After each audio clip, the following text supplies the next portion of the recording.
Coach Barry was talking about, this rough stretch you guys have had through these first 6 games, but, he's been proud of the way you guys have kind of been accountable for things and everything. But, you look at the schedule, and it was pretty front-loaded, with some of the better teams you're going to face in these first 6 games. Not that you're taking any opponent lightly, so you don't do that. But, do you guys have this kind of sense of optimism now about what you're going to be facing through this last stretch of the year?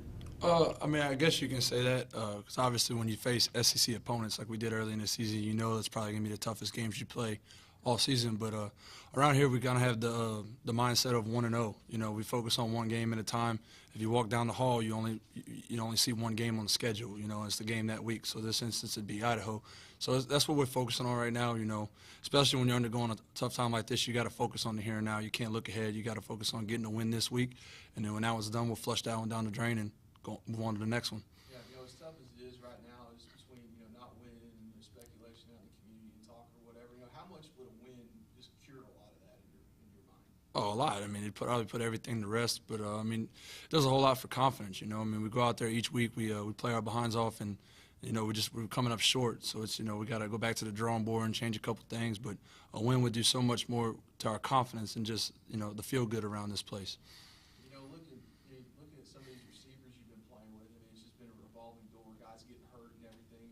Have you ever seen anything like that? And at the same time, what can you older guys do to coach these young guys up? No, I mean, all you guys know, since I've been here, we've undergone some injuries, to a lot of key starters, but it's just that's the name of the game, man. It happens, and it's next man up, like a lot of guys like to say. So as the older guys, I help them, get lined up when they got questions. Here's some advice on what to do in these situations, on how to run your routes and whatnot, and just be there if they have any questions.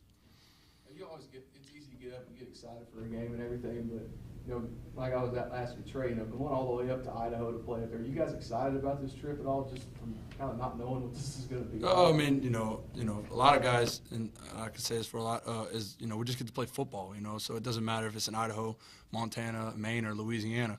Obviously it's a different atmosphere and it's going to be different. It was talking about a 4.5-hour plane flight. We've never had to endure that, so we'll have to get, overcome that, the time zone, but, it's just going to be able to play football, and, we always get excited for those opportunities.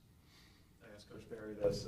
On paper, look, obviously you keep saying 1 week at a time, but just overall, when you look at your record and then having to go on a 3-game road stretch, on paper it may not seem like the best cure for an early struggle, but at the same time, you hear all the time about teams going on the road and using that experience to be able to bond and everything, especially with so many road games coming up. Do you think that would be a good chance for you guys to be able to maybe come together a little more, or do you think it could be a struggle since it's a young team right now? I mean, you can kind of look at it both ways, like you're saying. I mean, obviously we won't know until the outcome, but I think it's a great opportunity for us to bond as a team, to go into somebody else's field and get a couple victories and get on the road and get on momentum, and then we'll be able to come back home and continue to ride the high, I think for young guys, it's a challenge no matter where you play, whether you're at home, whether you're on the road in Idaho or here in Monroe. It's going to be a challenge because it's a new experience. It's a whole different ball game from high school. But it's just going to have to be able to step up, and hopefully we have a lot of seniors who've played a lot of football here, so we'll be there for them.